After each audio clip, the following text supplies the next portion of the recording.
প্রাথমিক নিয়োগ মামলার চার্জশিটে প্রাথমিক শিক্ষা পর্ষদের বিরুদ্ধে বড় অভিযোগ তুলল সিবিআই। তারা জানিয়েছে, চক্রান্ত করে অযোগ্য প্রার্থীদের আড়াল করছে পর্ষদ এবং ওএমআর সিট প্রস্তুতকারী সংস্থা। পরীক্ষার ওএমআর সিটের নকশাতেই রয়েছে ষড়যন্ত্রের জাল। অভিযোগ, এমনভাবে ওএমআর সিটগুলি তৈরি করা হয়েছে যাতে কোনোভাবেই পরীক্ষার্থীদের চিহ্নিত করা না যায়। ওএমআর সিটের রাখা হয়নি। প্রাথমিকের মামলায় এর আগে কৌশিক মাঝি নামের এক ব্যক্তিকে গ্রেপ্তার করে সিবিআই। ওএমআর সিট প্রস্তুতকারী সংস্থা এস বসু রায় অ্যান্ড কোম্পানির কর্তা তিনি। ওএমআর স্ক্যানিংয়ে গুরুত্বপূর্ণ ভূমিকা ছিল তাঁর। চার্জশিটে সিবিআইয়ের দাবি, এই কৌশিকই প্রাথমিকে নিয়োগের ওএমআর সিট তৈরি করতেন। ওএমআর সিটের নকশা তৈরি করেছিলেন তিনি। তাতে চাকরি প্রার্থীর রোল নাম্বার, জাতি, শ্রেণী, লিঙ্গ, বুকলেট, কোড, নির্দেশের মাধ্যমে এবং ওএমআর সিটের নাম্বার রয়েছে, কিন্তু আসল তথ্যই নেই।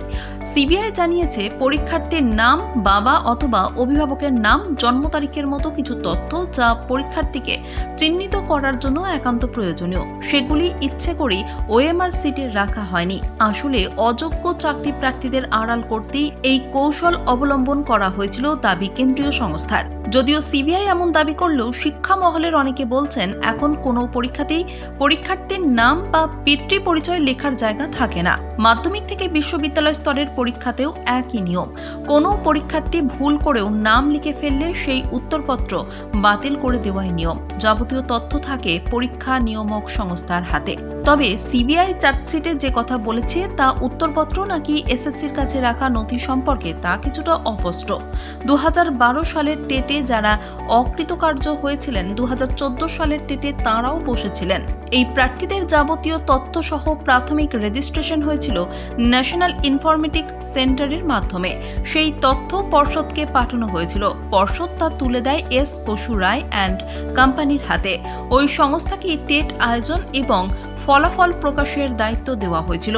সিবিআইয়ের অভিযোগ, বর্তমানে পর্ষদ বা ওই সংস্থা কারোর কাছেই প্রার্থীদের তথ্য নেই। ফলে প্রার্থীদের শনাক্ত করা অসম্ভব হয়ে দাঁড়িয়েছে। একে চার্জশিটে ষড়যন্ত্র বলে উল্লেখ করা হয়েছে। এস বসু রায় অ্যান্ড কোম্পানিকে টেটের মতো পরীক্ষা আয়োজনের জন্য অযোগ্য বলে দাবি করেছে সিবিআই। অভিযোগ, যোগ্যতা না থাকা সত্ত্বেও সস্তায় এই সংস্থাকে টেন্ডার পাইয়ে দেওয়া হয়েছে। অভিজ্ঞ সংস্থাগুলিকে দায়িত্ব দেয়নি প্রাথমিক শিক্ষা পর্ষদ।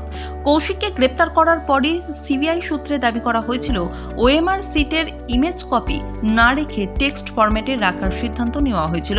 ওই ফরম্যাটে উত্তরপত্র রাখলে তা সহজেই এডিট করা যায়।